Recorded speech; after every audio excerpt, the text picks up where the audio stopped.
Hi, we have a 1999 Oldsmobile Bravada.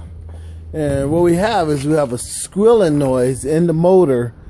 We're trying to figure out which pulley is going to be. But I went down to your neighborhood auto parts store, which was O'Reilly's. And I talked to one of the guys that worked there named Ruben. And he told me that it is the tensioner pulley. So what we're going to do is we're going to go ahead and we're going to take that one out and see if that's the one that's making a squeaking noise, because it is loose, but we're going to make sure that's the one that we need. Again, it's a 1999 Oldsmobile Bravada.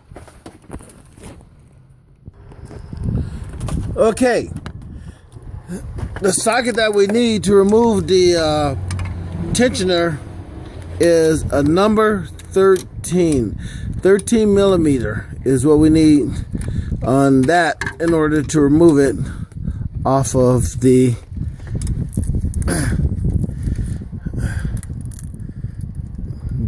motor of the vehicle. And let's try to, well, that's tightening it, so we don't want to go that way, so we're going to go the opposite direction.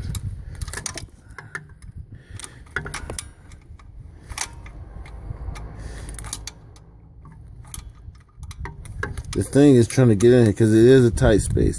You could go ahead and remove everything and go that way, but I want to go this way to get it all out because this seems to be a little easier.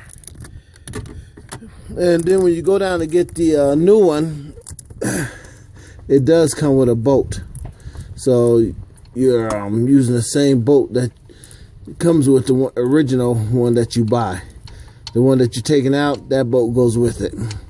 So you're getting all new parts. And it does have, when you put it in, it has, let me show you here. It has a little marking right there when you put it in, so you know exactly where to mount it up at. So when you mount it in, it's going to go right down here. So the part that comes out goes in that hole, and then your screw goes directly in there. So you mount it up to know exactly where it's supposed to go.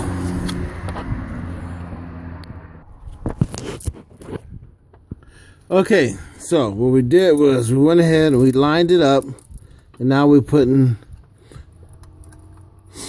the bolt in so we can line it up. See it right there? We're going to line it up, get it in there, screw this in.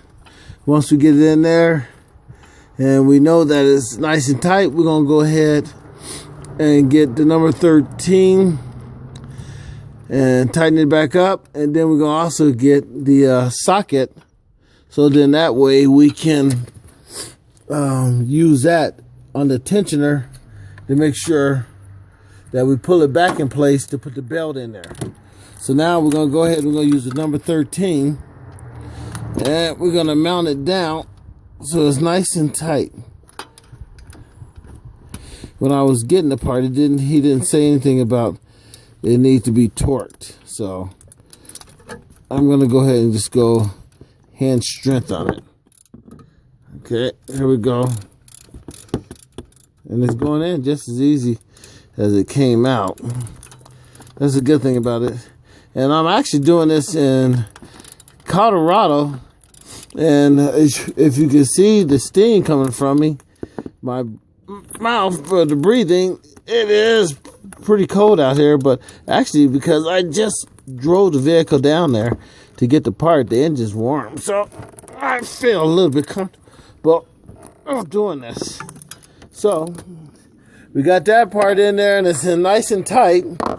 So now we're going to go ahead and line this up so we know exactly that we're going to get the we're going to get the wrench in there. So now we know that that's what we need right there. Okay, so we're going to bring this around, because when it goes right there like that, And then this goes under there like that. So I gotta find a way now to put this in place so I can do two things at once. It's gonna be pretty difficult. There we go, right there. Now I just gotta make sure I can get it in there without dropping the camera in there. Okay, here we go. And it looks like we did get it in place like what we wanted to do. So we're gonna pull that out, and there we go. We got it all mounted in and it's ready to go. So let me go start the car up and we'll see what goes from there. Okay, we got that put in there and it's nice and tight, but we still got a little squeal sound. And I'm still unsure where it might